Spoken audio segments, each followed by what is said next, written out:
जाता है। ये कोई ऐसी बातें तो है नहीं कि संसार के धन से खरीद लो या सांसारिक बुद्धि से पहुंच जाओ, नहीं, ये केवल भजन बल से काम होता है। खूब नाम जप करो, अच्छे आचरण करो, पवित्रता के भाव से दूसरों की सेवा करो। अपवित्र भाव क्या है? सकामता, मैं इसकी सेवा करूंगा बदले में देगा, भाव पवित्र हो गया। पवित्र भाव क्या है? नेकी कर दरिया में डाल, हमको इससे कुछ पलट कर नहीं लेना। और इसको देखो, परोपकार करके अभी आनंद आने लगेगा, नाम जप करके देखो अभी आनंद आने लगेगा। महाराज जी, नाम जप करते करते जो है जो जैसे होता है वो कंटिन्यूअस हो नहीं पाता जो है। अभ्यास, पहले सुनो, बहुत जन्मों का अभ्यास मन का संसार में जाने का है। संसार के नाम रूप, नाना प्रकार के पदार्थ, वस्तु, व्यक्ति, स्थान, इन्हीं का चिंतन करने का उसका अभ्यास है। अब ये इस जन्म में हम नया अभ्यास दे रहे हैं इसको, नाम जप करने का, और उसका करोड़ों जन्मों का अभ्यास है। करोड़ों जन्मों के अभ्यास को इतने प्रवीण हो कि इसी जन्म में कुछ मिनट तो लगाने लगे ना। आप ये नहीं कह सकते कि कुछ मिनट भजन मेरे से नहीं होता। अगर आप भजन शुरू किए हो तो 1 मिनट ही सही वो लगने लगा ना, तो करोड़ों जन्म का विषयाभ्यासी, संसार का चिंतन करने वाला मन अगर 1 मिनट लगने लगा तो आपने विजय प्राप्त कर ली। अब हम और अभ्यास बढ़ाएं, जहां जहां जाए उसे हटा हटा कर बार बार नाम में लगाएं, तो एक समय बढ़ने लगेगा। 5 मिनट मन लगा, और मन जब लगता है तो जैसे आप 8 बजे बैठ गए भजन में, रोज नियम है कि 10 मिनट जप करता हूं, और अगर उस समय कोई आ जाए तो देखो मन को कितना बुरा लगेगा। अर्थात मन को भजन अच्छा लगने लगा, 10 मिनट अच्छा लगने लगा। ऐसे हम समय बढ़ाते जाए, हमें ऊबना नहीं है। बहुत जन्मों का विषयाभ्यासी मन भजन में इसीलिए नहीं लगता, और हम धीरे धीरे उसको लगाते जाएं तो लगता चला जाएगा। करते करते ये होता है कि जैसे अभी 8 से 9 का टाइम है, पर धीरे धीरे धीरे होगा कि 8 बजे की जगह 8:30 बजे शुरू हो जाएगा, 9 बजे शुरू, मतलब नहीं, इसमें ढिलाई नहीं रखनी चाहिए। जब हम कोई कार्य करते हैं तो उसको इसीलिए संयम और नियम, कि अगर हम 4 बजे उठना है तो हम 4 बजने में 5 मिनट पहले उठेंगे, 5 मिनट पहले हम।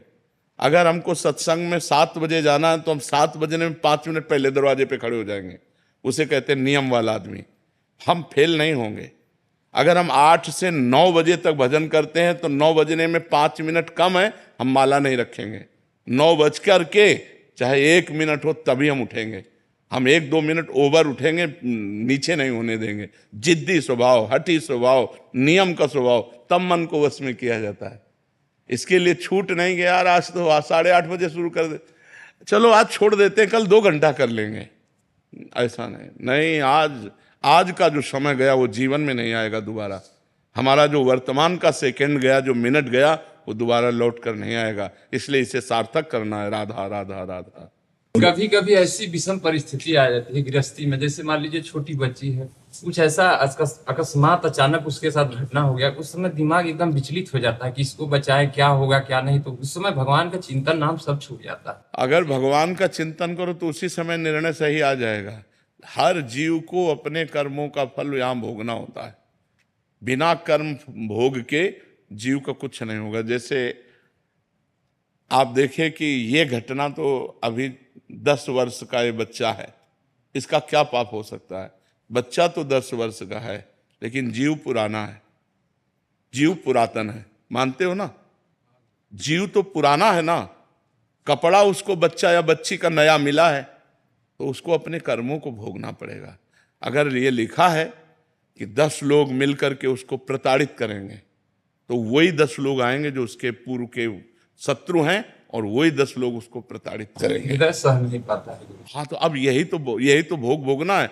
आज अभी शायद पहले उसमें था कि कर्मों का जाल बिछा हुआ है, उसी में माता, उसी में पुत्र, उसी में पिता, उसी में बहन, उसी में भाई, सबको दुख। एक घटना घटेगी और पूरा का पूरा परिवार उसमें क्लेशित हो जाएगा, अशांत हो जाएगा। इसीलिए बहुत होश से कर्म करने चाहिए। नाम जप करो, जैसी परिस्थिति आए उससे निपटने की कोशिश करो। परिस्थिति को तो टाला नहीं जा सकता, उससे निपटा जा सकता है। नाम जप के द्वारा भगवान का विधान मान करके भजन करते हुए, किसी तरह एक चींटा राजसूय यज्ञ में एक दाने को लेकर बहुत घसीट के चल रहा था। एक टांग टूटी हुई थी, 3 टांगों से चल रहा था। तो तो अर्जुन जी ने देखा, भगवान से कहा कि राजसूय यज्ञ में सब आनंद ले रहे हैं, प्रभु देखो चीता को कितना कष्ट है कि एक टांग टूट चुकी हुई है, 3 टांगों से वो एक दाना लेकर घसीट कर जा रहा है, क्या इसे कभी सुख मिलेगा? तो भगवान ने कहा 14 बार इंद्र बन चुका है, 14 बार इंद्र बन चुका है, अब ये चीता बना है। आप समझो जीव की कैसी करनी कि जो इंद्र 14 बार बन चुका है वो एक दाना घसीटते हुए 3 टांगों से जा रहा है। बहुत विचित्र कर्मों का फल है। इसीलिए बस यहाँ भगवान का आश्रय लो और अच्छे कर्म अब करो, और जो बुरे कर्मों का फल आ रहा है उसे भोग लो और निपट चलो, यहाँ से निकल चलो। यहाँ कोई अपना नहीं है, ये लीलाएं हैं, पत्नी पुत्र परिवार। अभी आपका प्राण निकले, कौन है आपके साथ? कोई नहीं। पीछे आपके पूरा परिवार था, छोड़ करके आए हो, आपको पता है। तो बस यही भगवान की माया है। इसलिए नाम जप करो, जो दुख सुख आवे उसको सहते रहो। राजेश कोटक जी मुंबई से। राधे राधे। राधे राधे महाराज जी। महाराज जी, काफी समय से विभिन्न स्थानों के सत्संगों के माध्यम से जानने को मिला कि हमारे साथ जो कुछ भी घटित हो रहा है वो हमारे ही पूर्व कर्मों का फल है। फिर भी ये बात मन में दृढ़ता से क्यों नहीं बैठती, व्यवहार में ये स्मरण क्यों नहीं रहता? जीवन में जब कोई प्रतिकूल व्यक्ति या परिस्थिति आती है तो मन में दुख या घृणा उत्पन्न हो जाती है, तो उसे सहजता से कैसे स्वीकार करें, इस सच्चाई को कैसे याद रखें कि जो भी हो रहा है वो हमारे पूर्वजनों के कर्मों का फल है, उसके कारण ही हो रहा है, और दुख और घृणा से मुक्ति मिल सके? जब तक भजन नहीं करोगे तब तक स्थायी ज्ञान नहीं प्राप्त होगा। जैसे जानकारी है कि ये गलत काम है, लेकिन हम अपने को रोक नहीं पाते। जानकारी है कि ये अच्छा काम है, पर हम कर नहीं पाते। हमारे अंदर अध्यात्म बल की कमी है। हमें जानकारी हो चुकी है सत्संग के द्वारा कि अवश्य में भोक्तव्यम कृतम कर्म शुभाशुभम। जीव को शुभ अशुभ कर्म को जो किए हैं उनका फल भोगना ही पड़ेगा, पर हमारे अंदर अध्यात्म बल नहीं है, इसलिए मुझसे स्वीकार नहीं कर पाते। अध्यात्म बल नहीं है इसलिए उसे हम सह नहीं पाते। यदि अध्यात्म बल हो तो बड़े से बड़े दुख को भी मुस्कुरा कर हम सह सकते हैं। सबको पता है कि शरीर नहीं हूँ मैं, शरीर से कुछ अलग हूँ, लेकिन शरीर में अगर एक चींटी काटेगी तो वैसे ही कष्ट होगा। तो सच्चा ज्ञान तब होता है जब भजन करें। नाम जितना जप करोगे उतने आप में आध्यात्म बल आएगा। नानक नाम जहाज है चढ़े सूतरे पार। नाम रूपी जहाज पे चढ़ गए तो सब संशय दुख चिंता शोक इन समुद्र से पार हो गए। भजन नहीं करोगे, पता है ये नहीं करना चाहिए पर करोगे, पता है ऐसा करना चाहिए पर वो नहीं कर पाओगे। भजन चाहिए, प्रधान कमी है भजन की। इसलिए खूब नाम जप करो यदि मंगल चाहते हो तो। ना भगवान सुनने से केवल मिलते हैं, ना भगवान प्रवचन करने से मिलते हैं, भगवान भजन करने से मिलते हैं। सुनने और सुनाने का एक ही फल है कि हमारा भगवान के भजन में मन लग जाए, हम भजन करने लगें। अगर भजन न करने लगे तो खूब सुनो, एक अहंकार कर लो कि हमने बहुत सत्संग सुन लिया है, लेकिन उससे लाभ क्या होगा? हम कई बार बता चुके हैं कि हलवा की प्रक्रिया बनाना बोलना हमें आ गया और आपने सुनना सुन लिया, लेकिन दोनों ने खाया नहीं, तो लाभ क्या मिला?